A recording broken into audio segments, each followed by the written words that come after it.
시간을 공생의 역사를 살펴보다가 이제 중단했었는데, 자, 오늘도 계속 이어서 함께 살펴보도록 하겠습니다.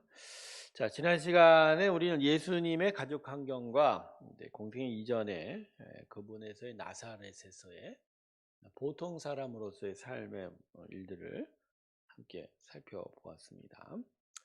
자, 예수님은 완전한 사람이시자 하나님의 아들, 즉 성자 하나님이십니다. 자, 이것이 어떻게 이게 가능할까? 이게 신비롭죠. 그러나 그것이 바로 예수님의 정체입니다. 사람의 태를 통하여 사람의 육체로 나셨습니다. 즉 사람이십니다. 하지만 사람의 타락은 입지 않으셨죠. 성령을 통해서 잉태하셨기 때문에. 그래서 완전한 사람이라는 건 타락하지 않은, 죄가 없는, 흠 없는 인간이라는 거죠. 하지만 그의 영의 본체는 사람의 영이 아니라 하나님이십니다. 즉 하나님의 본체인 거죠. 그래서 이게 신비로운데, 예수님은 완전한 사람이자 하나님의 아들, 성자 하나님이시라는 거죠. 예수님의 그런 어떤 일생을, 이렇게 인간의 일생을 살펴보면서 예수님의 인간적인 부분에 너무 집착하다 보면 그분의 하나님 되심에 대해서 우리가 좀 소홀하게 되는데, 그렇지 않습니다. 이 예수님의 인생을 살펴보면 볼수록 그분은 하나님의 아들이셨다라는 걸 좀 더 분명하게 깨닫게 되는 거죠. 자, 이제 예수님이 이제 본격적으로 공생애를 시작하게 되는 상황인데, 지난 시간에 제가 시간표를 좀 그려드렸죠. 6월절을 공생애기간 동안 3번을 보내시게 됩니다. 그래서 예수님의 횟수가 이제 27년, 그다음에 28년, 29년, 30년입니다. 그래서 이렇게 돼요. 근데 예수님의 6월절이 보통 3, 4월령이니까 한국 지금 현대혈구로 보통 연해 각 해의 앞부분에 있겠죠. 이렇게 있고 30년째의 6월절은 그 자체가 예수님의 십자가가 됩니다. 네. 자, 27년의 이 첫 번째 6월절, 두 번째, 세 번째 6월절인데, 자, 우리는 요 세 해를 공생애라고 부르고 있어요. 그래서 대충 한 3년 6개월 정도 된다, 이렇게 이야기를 하는데, 예수님의 사역을 이렇게 좀 더 구분해 보면, 요 27년 되는 요 6월절 첫 부분 전해를 이제 공생애 바로 전 사역, 준비 사역이라고 그러고, 요게 1년 차, 요것은 2년 차라고 그러고요. 이 부분을 3년 차라고 얘기합니다. 자, 그래서 오늘 먼저 요 첫 부분부터 얘기를 할게요. 자, 공생애를 이제 준비하고자, 본격적으로 준비하고자 하는 예수님의 공생애 준비 시간. 자, 예수님이 공생애를 본격적으로 준비하실 때 처음 겪으신 게 뭐죠? 네. 아니, 시험도 아니죠. 세례입니다. 세례. 네, 요단강에서의 세례를 받으셨습니다. 자, 이 요단강에서 세례를 누구한테 받았죠? 세례 요한한테 받았죠. 네.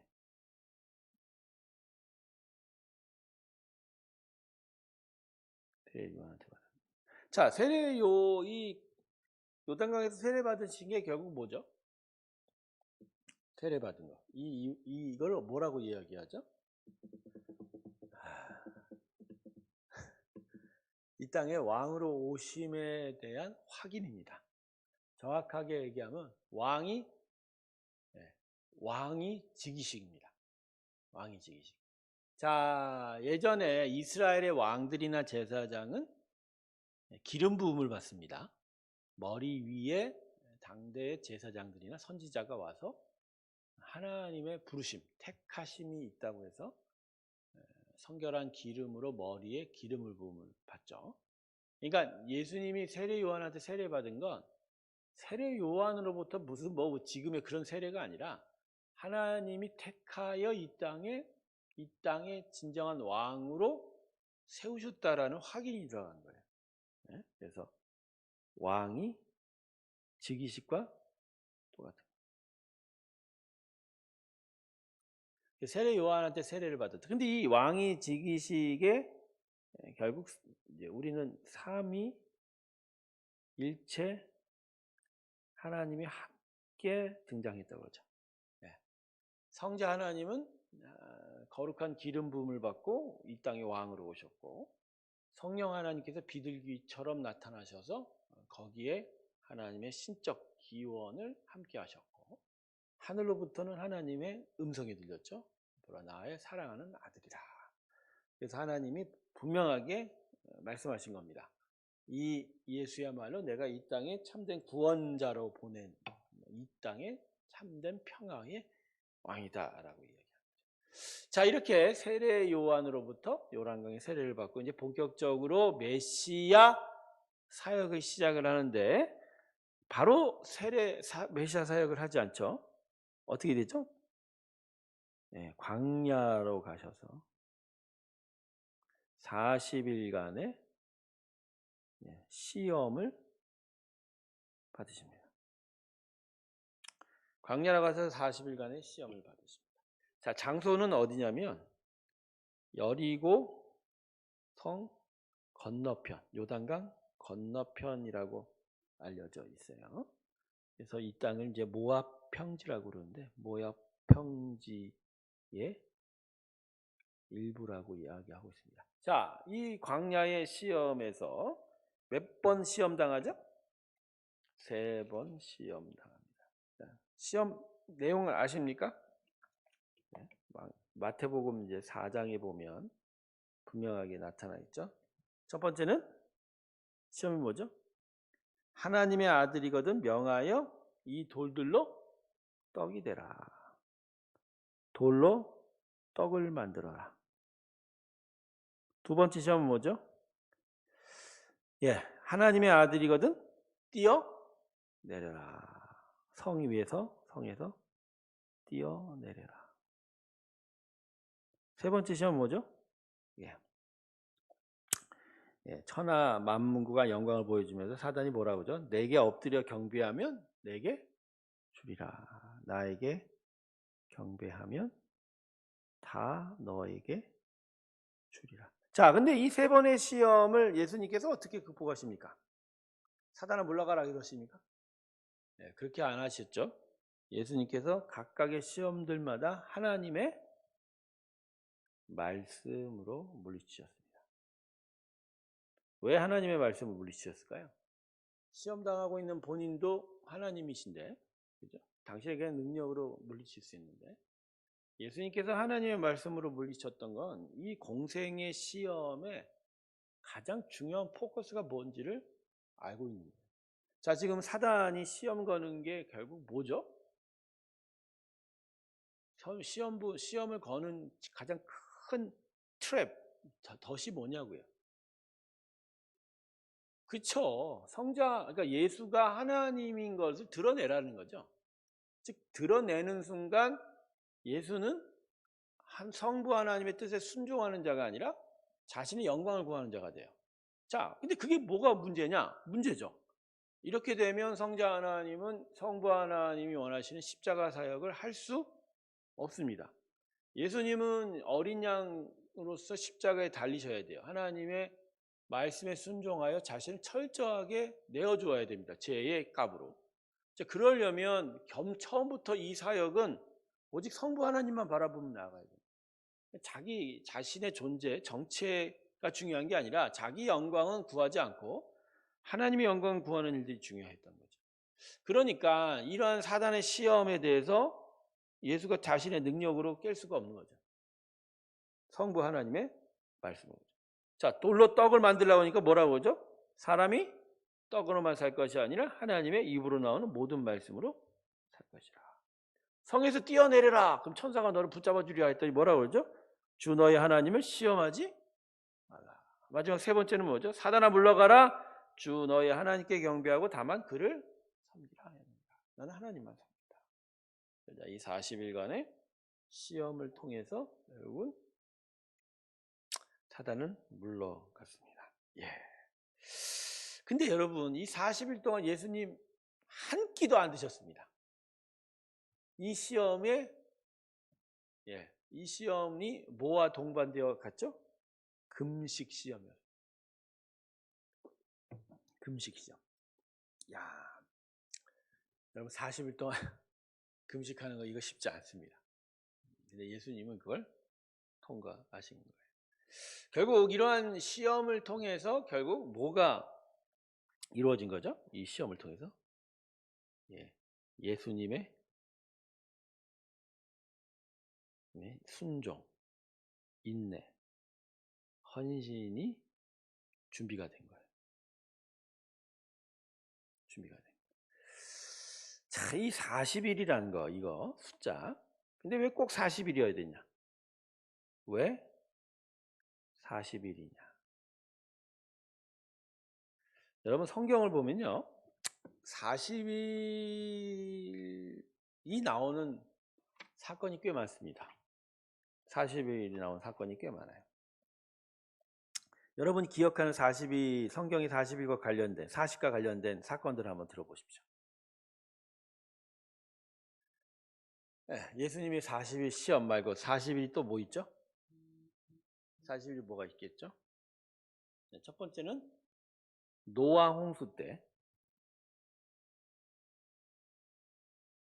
비가 며칠 내린 줄 아세요? 비가 40일 동안 내렸어요. 그러니까 40일 동안 비가 내린 이후에 온 세상이 심판을 받고 새로운 세상이 열린 거예요. 그러니까 이 노아 용서에서 보면 40이라는 숫자는 완전함을 위한 완전한 준비의 시간이 되는 거죠.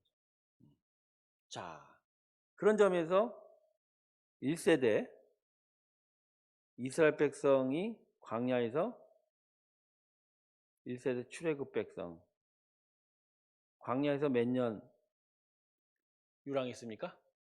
40년. 근데 이들은 이제 징계를 받은 거고 이들의 40년 유랑 가운데 2세대가 준비가 된 거죠. 2세대가 준비가 된 거죠. 그러니까 새로운 가나안 진구를 위해 40년 동안이 준비됐다는 거죠. 예?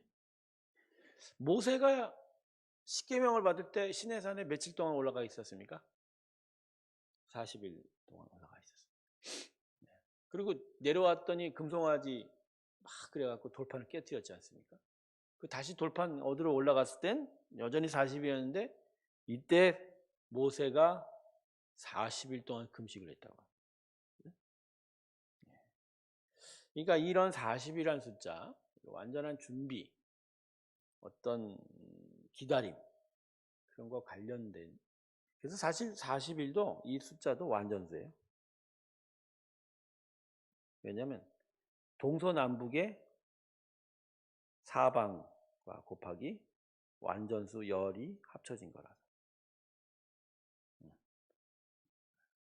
이런 거예요. 그러니까 결국 이러한 완전한 기다림, 준비가 이건 40이라는 숫자에 담겨진 의미고, 이런 부분에 있어서 예수님의 광야 40일간의 시험은 바로 예수님의 사역 준비가 완전하게 준비되었다.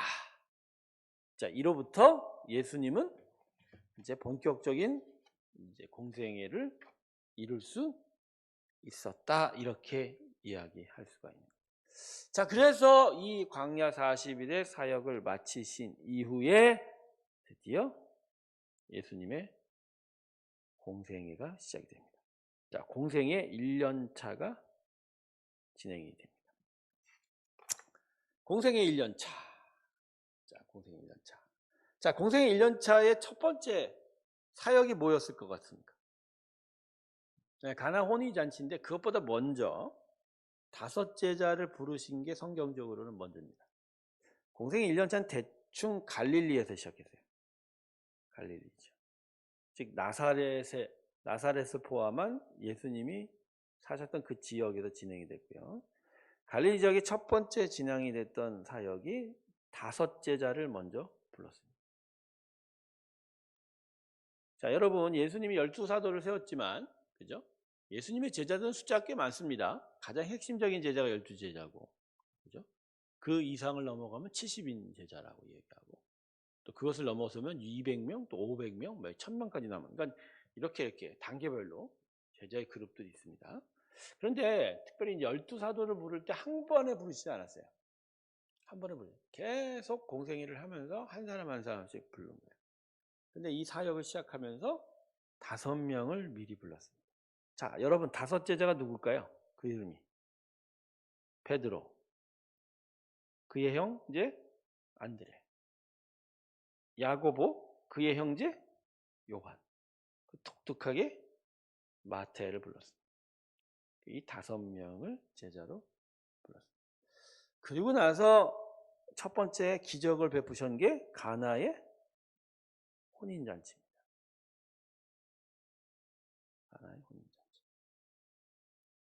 가나의 혼인잔치. 가나의 혼인잔치에서 뭘 하셨죠?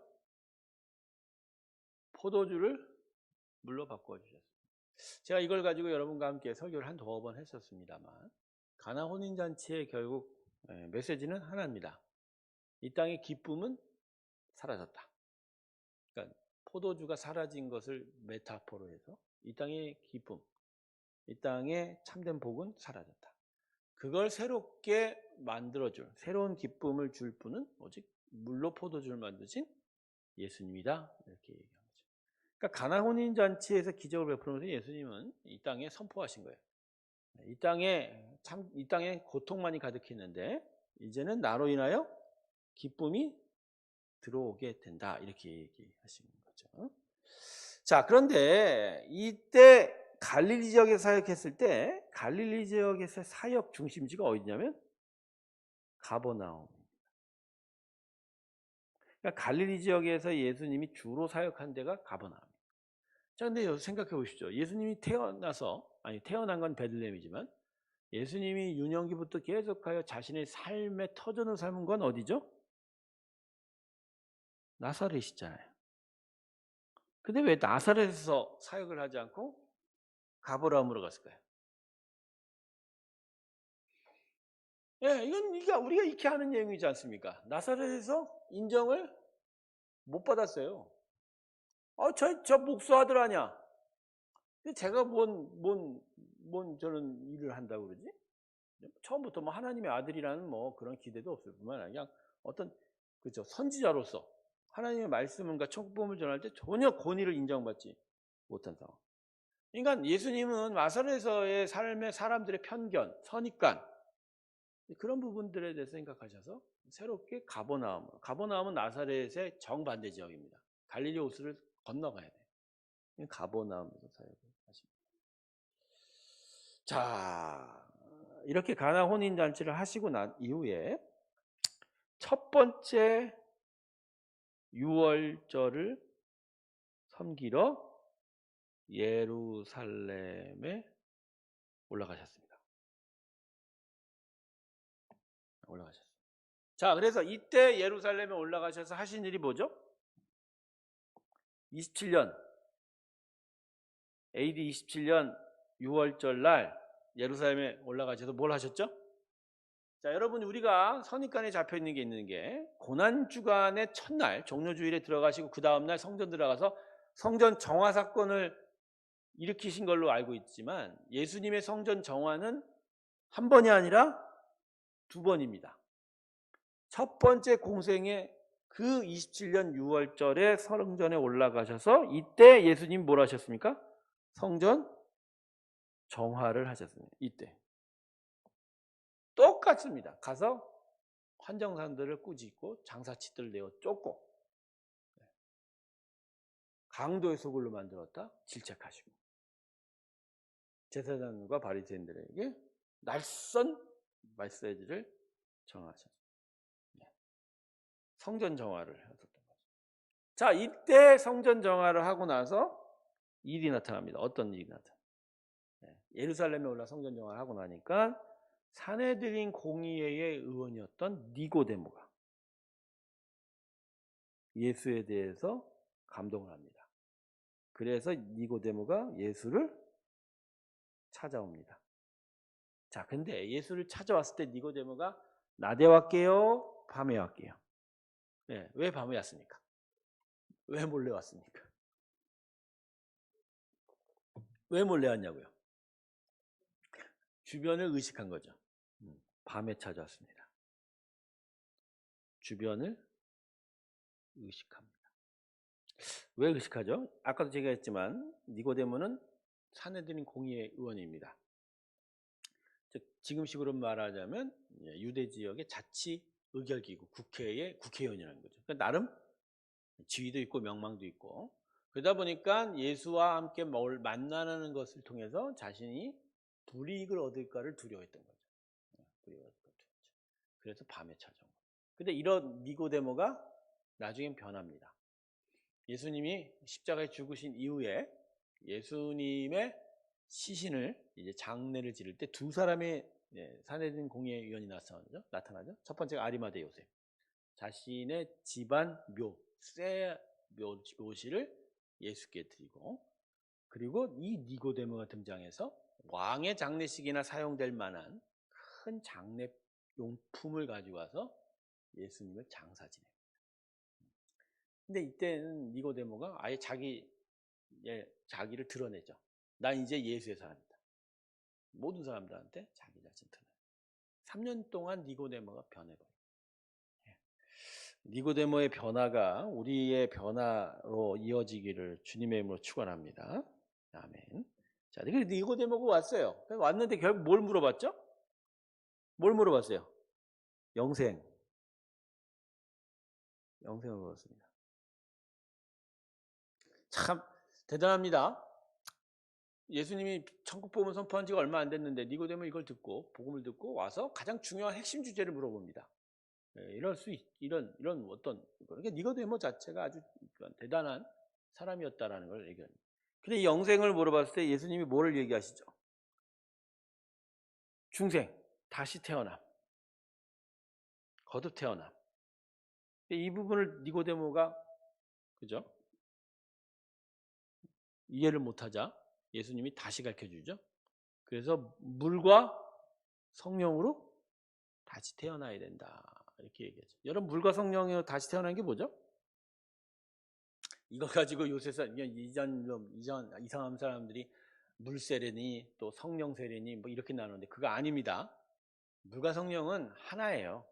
같은 어떤 이미지를 그냥 두 가지 메타포로 쓴 겁니다. 영적인 의미입니다. 물은 씻는 겁니다.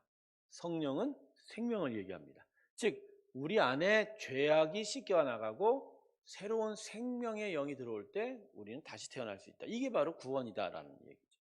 이걸 갖고 이상하게 얘기하고 물세례를 받고 또 성령 세례를 받고 그런 희한한 영적인 이상한 그런 이야기를 하는 사람들 때문에 참 마음이 아픕니다. 어쨌든 예수님의 일생을 잠깐 이제 정리하는 거니까 더 이상 얘기할 수는 없고 이겁니다. 자, 그렇게 니고데모를 만나고 나서 예수님이 갈릴리로 돌아가셔야 되잖아요. 근데 갈릴리로 돌아가셨을 때 예수님이 어디를 거쳐 가십니까? 도무지 예수의 일생을 전혀 기억 못하는 자, 예수님이 예루살렘에서 갈릴리로 돌아가실 때 요단강을 건너서 저 북편으로 가서 다시 갈릴리로 가지 않았습니다. 이때 예수님께서 어디로 가셨냐면 사마리아 지역으로 가셔서 그 유명한 수가성을 방문합니다. 그리고 여기서 성경에 나온 인물 중에 아주 대단한 여인 한 사람을 만납니다. 수가성 여인이라 이름 붙였어요. 자, 제가 지도 한번 그려드릴게요. 이게 무슨 얘기냐면 요게 갈릴리 호수예요. 이제 이게 강이 흐르고 요게 이제 사해예요. 여리고가 여기고 예루살렘이 여기입니다. 그리고 여기쯤에 이제 나사렛. 여기쯤에 가버나움. 그러니까 예수님께서 예루살렘에서 여기 가버나움으로 가려면 어떻게 가야 되냐면 이렇게 여리고를 통해서 내려가서 요단강을 건넜다가 이렇게 넘어가는 겁니다. 그럼 왜 이런 복잡한 거? 이게 왜 이렇게 직진으로 하지 않았느냐?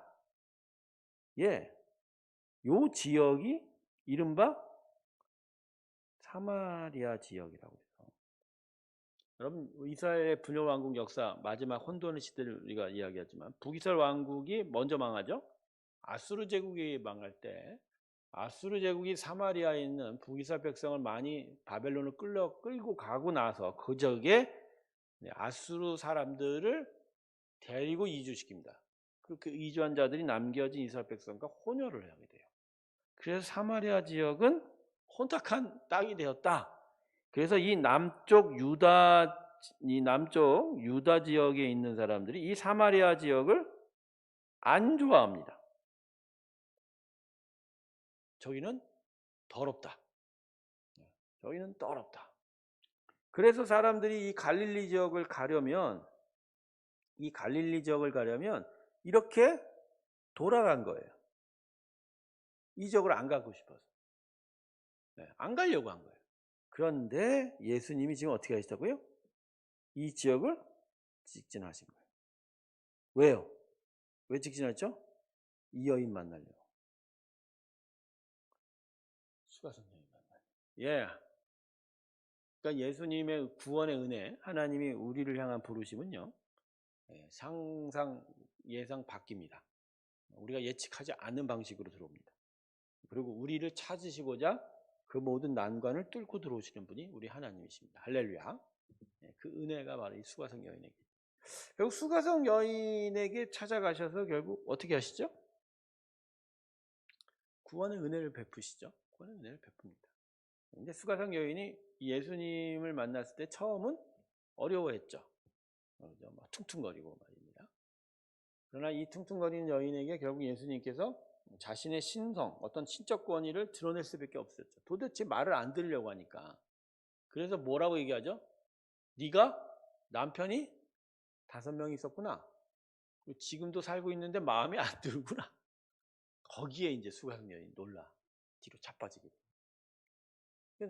근데 사실 이게 이제 수가성 여인에게 어떤 신적 권위를 보여주는 이야기도 되지만 수가성 여인의 가장 큰 인생의 문제에 대해서 짚어주신 거예요. 여러분, 남자를 6명이나 갈아치울 정도로 마음에 참된 평안과 만족과 기쁨이 없는 인생인 거예요. 그런 인생에 예수님께서 단박에 천국 복음을 집어든 거예요. 그러니까 너는 참된 기쁨이 없구나, 평안이 없구나, 도대체 만족이 없구나. 그러나 너의 인생이 정말 있어야 될 것이 있는데 바로 이 천국이다, 이 복음이다. 수가성 여인이 결국 예수를 영접하게 되는 거죠. 그리고 수가성 여인으로 인해서 그 마을 사람들도 예수님과 함께 며칠 거하시면서 주셨던 그 천국 말씀으로 예수를 주로 믿게 되는 일이 나타나게 됩니다.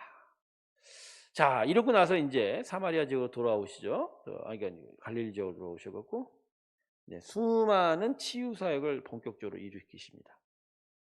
갈릴리 전역을 돌아다니면서 병든 자를 고치시고 귀신을 쫓아내셨습니다. 자, 이럴 때 본격적으로 예수님의 명성이 높아지게 됩니다. 그러자 예수님의 이 치유 사역으로 인해서 사람이 찾아옵니다. 이때 왕의 신하가 찾아와서 종의 병을 고쳐달라고 하죠. 예수님 말씀으로만 말씀하여 주셨고 결국 종의 병이 고쳐지게. 근데 여기 왕이 누구 왕일까요? 이 왕. 예수님이 태어나셨을 때 이스라엘의 자치왕, 로마 제국이 다스리고 있지만 그 안에 어떤 자치적인 왕으로 다스리고 있던 사람이 헤롯 왕입니다. 헤롯 왕이 예수님이 태어나고 나자마자 죽었죠. 생후 한 2년 이후에 죽었던 것 같아요. 그 죽자 그의 아들 3명에게 나라를 나눠줍니다. 로마 제국이. 그래서 나머 3명의 분봉관들이 있는데 이 분봉관 중에 한 왕인 거예요. 한 왕. 근데 이 왕이 나중에 결국 예수님이 십자가에 달리실 때 예루살렘 내려와, 그죠? 예수님을 신문하게 된 그 왕이 됩니다. 헤롯 아겔라오라는 왕인데, 이 왕이 결국 세례 요한을 처형한 왕이기도 하거든요. 바로 그 왕의 신하가 예수님을 찾아와서 자신의 종의 병을 고쳐달라고 요청하게 됩니다. 자, 그리고 나서 또 다른 기적이 나타납니다. 이때 베드로 장모의 열병을 고치셨습니다. 자, 여러분, 베드로의 장모의 병을 고쳤다. 네, 우리는 여기서 틴트를 얻습니다. 베드로는 부인이 있다 없다? 있다. 그러면 베드로는 부인과 함께 계속 다녔을까요? 안 다녔을까요? 다녔습니다. 다녔습니다. 바울 서신서를 보면 사도 바울이 그렇게 얘기합니다. 베드로는 자기 부인과 대동하면서 막 먹을 것을 공개받는 일이 있었는데 나는 독신으로 다니면서 이들한테 먹을 것을 요청도 안 했다. 뭐 이렇게 이야기하는 부분이 있거든요. 그러니까 베드로가 온 세상을 돌아다니면서 복음 전할 때 부인을 대동하고 다녔다는 거예요. 그러면 그냥 다니고 다녔겠습니까? 베드로의 부인도 예수의 제자가 된 거죠. 어떻게 보면 두 사람 다 순회 선교사 부부가 되어서 사역을 했었던 거예요. 자, 그런데 이제 궁금점이 제자로서 예수님을 쫓아다녔을 때 베드로가 과연 부인과 같이 다녔을까의 이야기. 이 부분은 물음표입니다. 물음표예요. 아마도 쫓아다니지는 못했을 것이다 라고 생각합니다. 베드로가 이때 몇 살인 것 같아요? 예수님은 이때 당대에 한창 30세가 넘는 나이잖아요. 그 베드로는 몇 살이었을 것 같아요? 예? 베드로가 예수님보다 나이가 많았을 거라고요? 아닌데요? 베드로 암만 나이 많이 쳐져도 25 못 넘습니다. 자, 예수님의 12사도 중에 가장 나이가 적었다고 여겨지는 게 사도 요한입니다. 사도 요한이에요. 사도 요한의 당대 나이가 16에서 15, 17. 여러분 기억하십시오. 예전 시대는 지금 시대보다 훨씬 지금의 사람이 육체의 날령보다 성숙한 시대입니다. 이스라엘 사람들의 남자의 결혼 연령이 17, 18입니다. 요셉이 마리아와 정혼한 게 17, 18이었을 거예요. 그러니까 베드로는 아마 정혼 단계, 결혼을 했으니까 17, 18은 아니었겠죠. 그러니까 넘어서 그다음에 갈릴리에서도 그죠? 고기 잡는 데 익숙하다 보면 26은 되지 않았을까요? 그렇지만 요한은 되게 젊었다, 어렸다. 그래서 예수께서 대단히 사랑하셨다.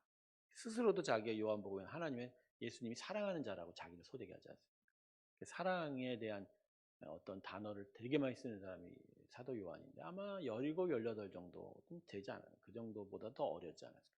그래서 사도 요한이 꽤나 오랫동안 생존한 이유가 어렸기 때문입니다. 요한계시록을 기록한 게 아마 AD 90년경 넘어서라고 그래요. 90년경 넘어서. 사도 요한이 아마 90살이 넘어서 죽었을 거라고 얘기해요. 요한계시록 기록할 때가 이미 80이 넘었을 때, 반모섬에 유배되었을 때 일이거든요. 그러니까 베드로의 나이가 그렇게 많지 않은 거예요. 20. 그러니까 이해가 되죠, 여러분. 베드로가 대단히 덤벙덤벙거리고 막 다혈질이고, 그렇죠? 혈기가 등등. 20대 중반인데, 그렇죠? 혈기 등등할 수밖에 없지 않습니까? 자, 베드로 장모의 병을 고쳤습니다. 자, 그리고 나서 이제 본격적으로 더 많은 제자들을 부르십니다. 자, 여기서 한 가지 말씀드릴게요. 고기 잡는 베드로와 안드레에게 가셔서 너희가 나를 따라 오너라 했을 때 즉시 내려두고 주를 따랐다고 하지 않습니까? 우리가 여기서 착각하지 말아야 될 것은 예수님이 베드로를 그때 부르셨을 때 베드로 처음 만난 게 아니라는 거예요. 아니에요. 처음 만난 게 아니에요. 이전부터 계속 베드로가 예수님을 쫓아다녔어요. 그러나 예수님을 완전하게 쫓아다닌 건 아니죠. 어떤 날은 같이 갔다가 어떤 날은 또 와서 고기 잡고 어떤 날은 갔다가 어떤 날은 그러다가 이 1년차 공생애가 진행되면서 예수님의 치유사역이 계속 진행이 되고 예수님이 제자들을 가르치면서 결정적으로 제자들에게 안 된다. 너희들은 나를 이제 완전히 따라오라 할 때 그때 베드로가 요한, 안드레, 야고보와 함께 결심을 했었던 거예요. 그러니까 예수님의 제자를 부르시면 계속 있었던 거예요. 근데 그 헌신의 요청에 결국 베드로가 첫 번째부터 한 게 아니라 계속된 만남과 예수님과의 동행 속에서 그 부르심에 응답을 하게 되어 있는 거예요. 여러분 아시겠죠? 베드로가 첫 만남에 예수님 쫓아간 거 아닙니다. 계속되는 예수님의 부르심 속에서 찾아오게 된 거예요. 자, 이렇게 이 공생의 1년차가 진행이 됩니다. 이게 이제 AD 27년 6월절 부근부터 AD 28년 6월절까지예요. 자, 이것을 넘어가면 2년차 공생애가 시작이 됩니다. 즉 28년 6월절부터 29년 6월절까지입니다. 자, 이때 어떤 일이 벌어집니까? 자, 일단 6월절이니까. 자, 여러분 이 두 번째 6월절에 예수님이 가셨을까요? 가셨습니다. 이때 6월절에도 예루살렘을 방문하셨습니다. 근데 이때 예루살렘을 방문하셔서 했던 일 중에 가장 유명한 일이 있죠. 뭐죠? 베데스다 연못 38년 된 병자를 고쳤습니다. 재미없을 때 이걸 어떻게 알지?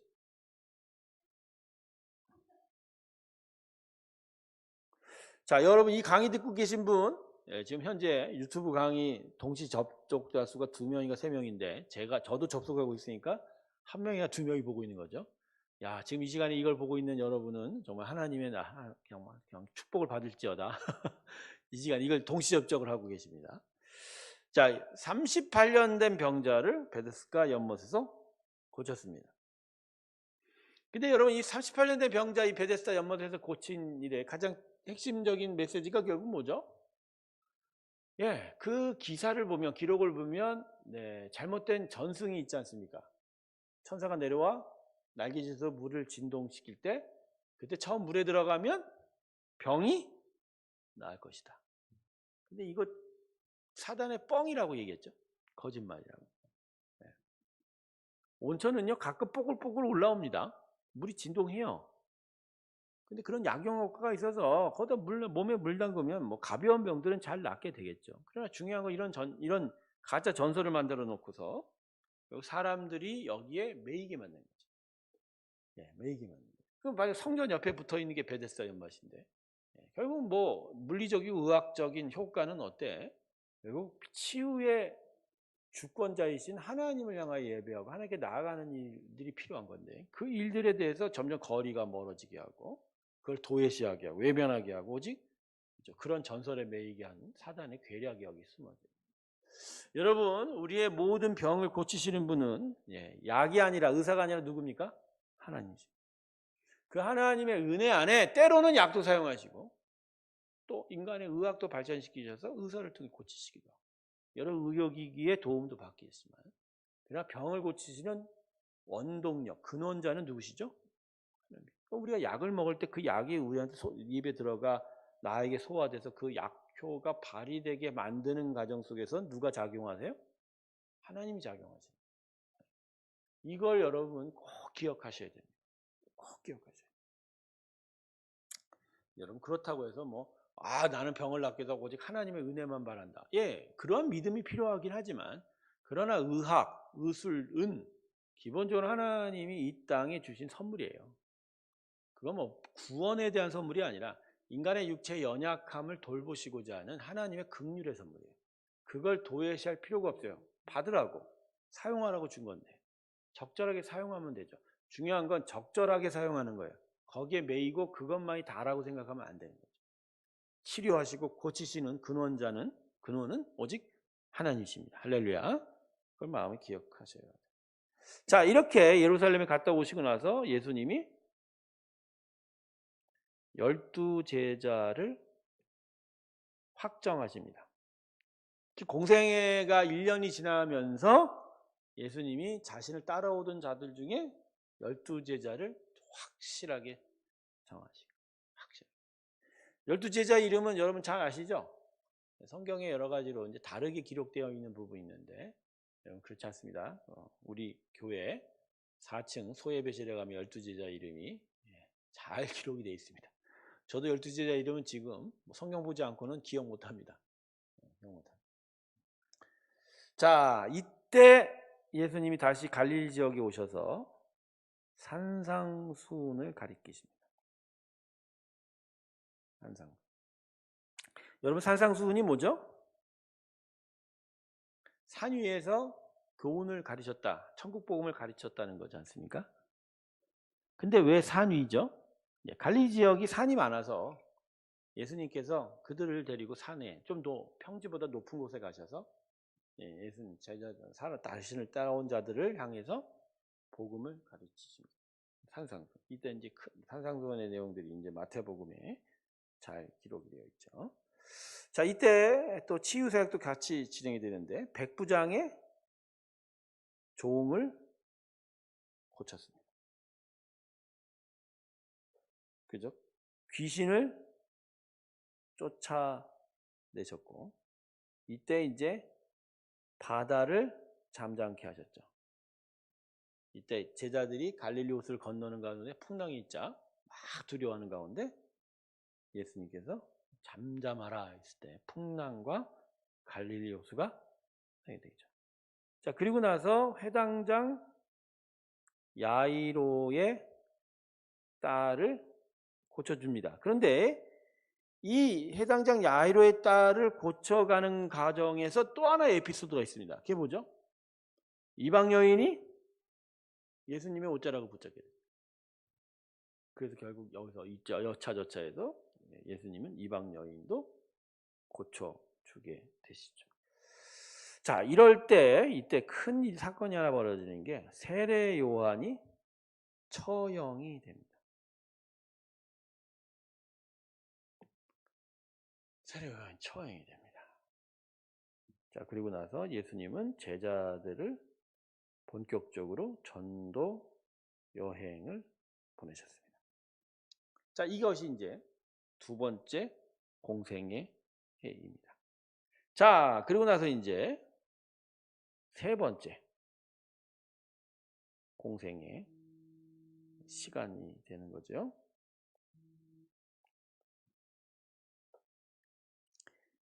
AD 29년부터 AD 30년 6월절까지 기간입니다. 자, 이때 AD 29년의 6월절 때 예수님은 예루살렘에 갔을까요? 안 갔을까요? 안 갔습니다. 이때는 안 가셨습니다. 왜 안 가셨을까요? 왜 안 가셨을까요? 가실 이유가 없습니다. 이제는 이제 이때만 예루살렘 간 게 이 세 번째 공생의 기간 도중에 예루살렘으로 올라가신 거예요. 그래서 나머지 마지막 6월절에 본인이 십자가 어린 양으로 달리셔야 되기 때문에 가실 이유가 없었다고 생각합니다. 그래서 이때 이제 일어난 일이 그 유명한 오병이어가 기적이 나타납니다. 그리고 오병이어에 이어서 무리를 걸으셨습니다. 그러고 나서 제자들 데리고 어디로 와서 베드로와 야고보와 요한에게 기가 막힌 일을 보내시는 게 뭐죠? 변화산 사건을. 자, 이러고 나서 갈릴리에서는요 제자들 양육에 집중하셨다고 합니다. 한 몇 개월 정도는 아마 대중보다는 제자들과 함께 그들을 다 가르치고 기르시는 거에 집중하셨던 것 같아요. 자, 그리고 나서 약 9월에서 10월 정도, 지금의 현대력으로 보면 초막적 절기가 나타나는데, 즉 추수감사죠. 이때 예루살렘에 올라가십니다. 그리고 다시는 갈릴리로 안 가셨습니다. 그러니까 이 초막절 9월, 10월부터 그 다음에 3월경에 6월절까지 약 6개월 정도를 갈릴리가 아니라 유다 지역, 특별히 예루살렘 부근에 계셨던 거예요. 아마 이때 예수님이 주로 많이 기거했던 게 베다니였고, 베다니에 누구 집에 있었을까요? 이때 마리아, 마르다, 나사로의 남매 그 집에 주로 머무셨던 것 같아요. 그래서 아마 이들과 친해진 상황이었던 거예요. 자, 여기서 이제 여기서 이제 주님 본격적으로 또 많은 사역을 하셨었죠. 자, 이게 공생애입니다. 이게 세 번째 해가 됩니다. 상경하셔서 여러 사역을 이루셨죠. 자, 그리고 나서 이제 마지막 순환 주간을 보내게 됩니다. AD 30년 6월절입니다. 자, 이거를 제가 이제 우리가 고난주간이 다가오니까 하나하나씩 정리해 드릴게요. 토요일 날 이때가 안식일이에요. 안식일. 베다니 마리아 집에서 마리아가 향유 옥합을 깨트립니다. 그래서 마리아가 이 향유 옥합을 깨트린 이유가 뭐죠?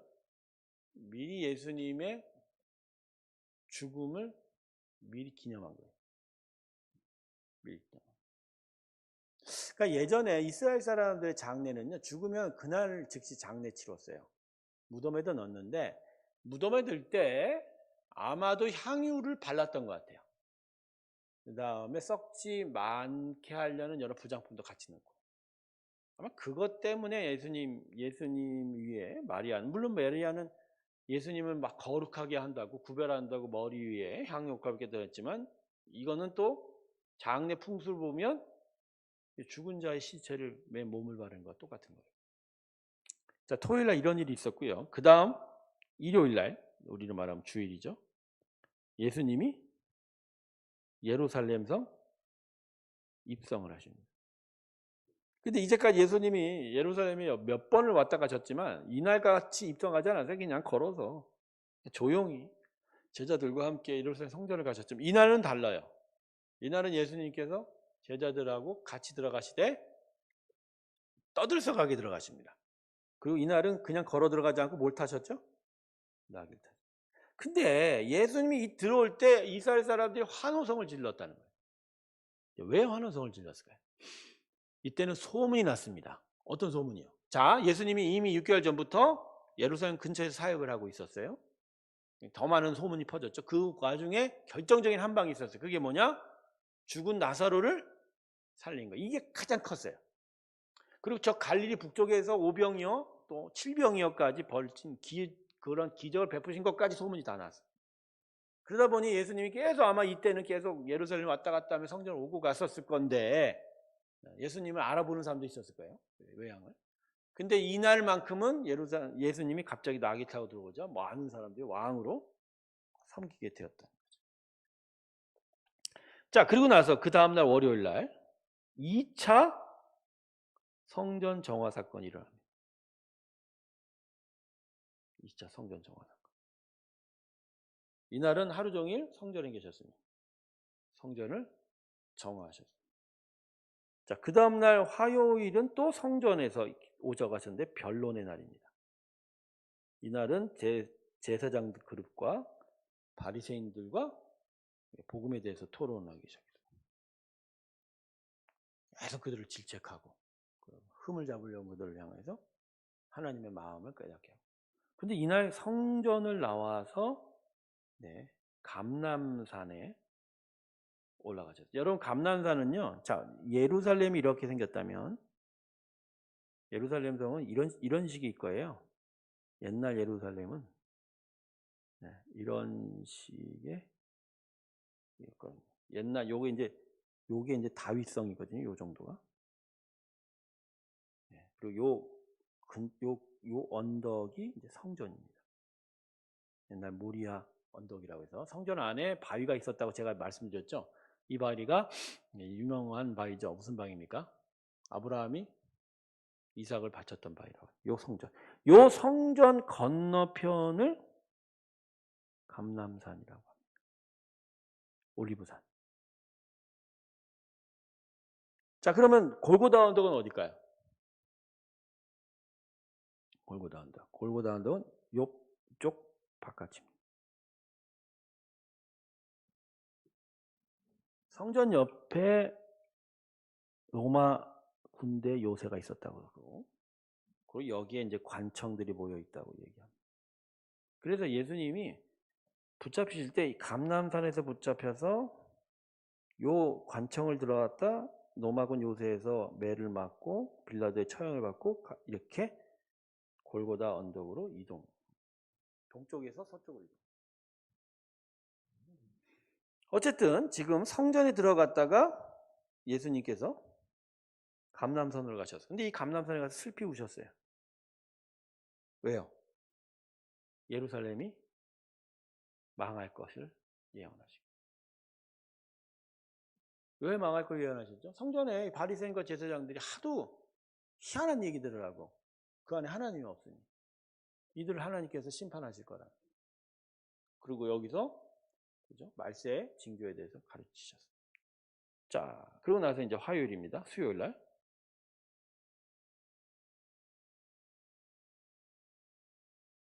수요일 날은 어떤 날입니까? 여러분 성경 복음서에 고난 순환 주간의 수요일은 아무 일도 안 하신 것도 있어요. 조용하십니다. 어떤 것도 기록되어 있지 않았어요. 자, 이 수요일 날 그러면 예수님 뭐 하셨을까요? 추측을 한번 해보죠. 그 다음날 목요일이면 이미 붙잡히시는 밤이에요. 이날 수요일 날 아마 최종 준비를 하시지 않았을까.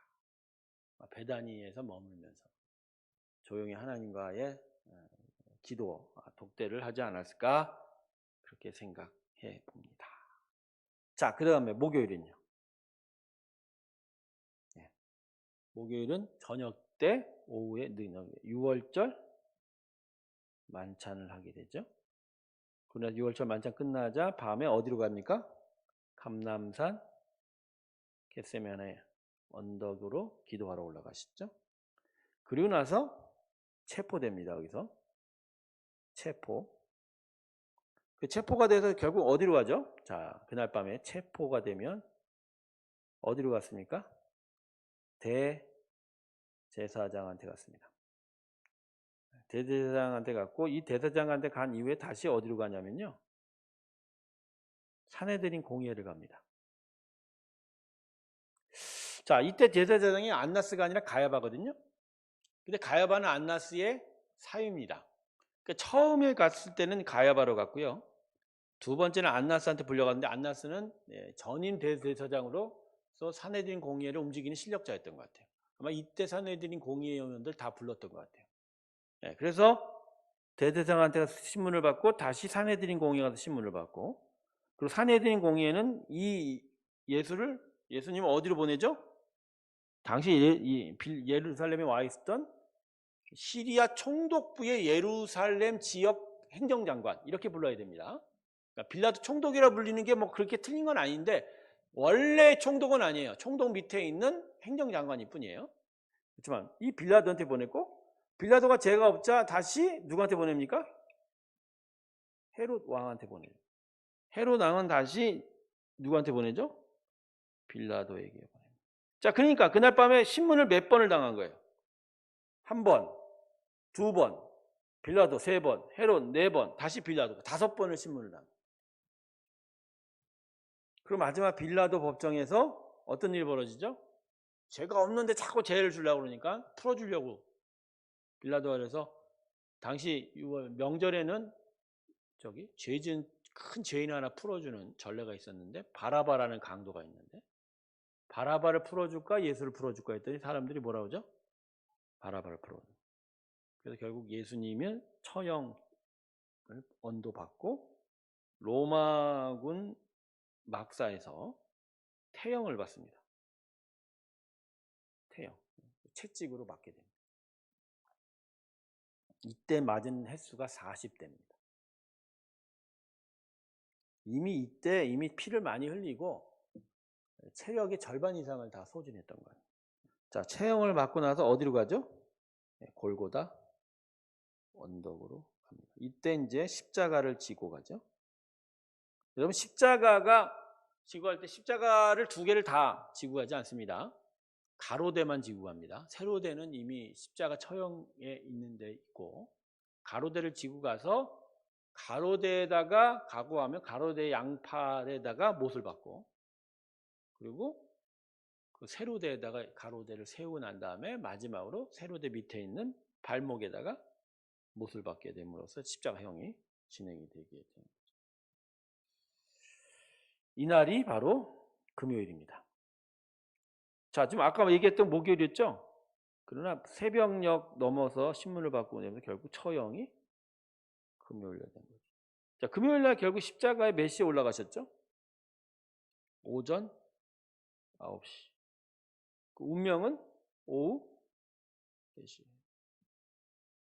그러자마자 십자가에서 내리신 예수님이 장례 절차에 들어가는데, 아리마대 요셉과 니고데모가 안식일이 되기 전에 예수님의 시신을, 장례를 빨리 서둘러서 지우게 됩니다. 자, 그리고 나서 토요일이 되고 조용히 아무 일도 없었죠? 무덤 안에 계셨으니까. 그리고 그 다음날 우리가 지금의 주일, 월요일날 주일 아침에 예수님은 부활하셨습니다. 할렐루야. 이렇게 되는 겁니다.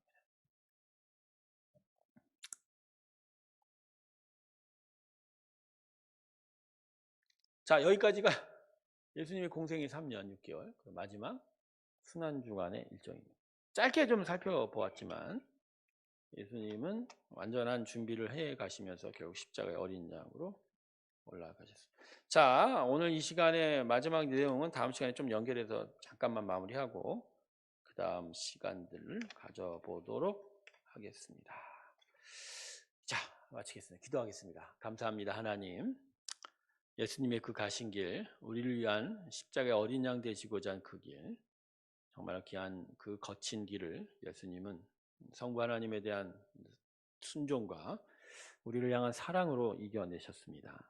예수님의 가신 그 길을 바라보면서 우리에 대한 하나님의 사랑을 깨달으면서 우리도 믿음으로 주님과 함께 달려가기를 소망합니다. 하나님, 우리와 함께 하시고 믿음의 귀한 은혜의 일들을 이루어 주시옵소서. 지금은 우리 주 예수 그리스도의 은혜와 하나님 아버지의 사랑과 성령님의 충만케 하심이 하나님의 은혜 앞에 서 있는 모든 믿음의 사람들에게 이제부터 영원토록 함께 하시기를 간절히 축원하옵나이다. 아멘. 감사합니다.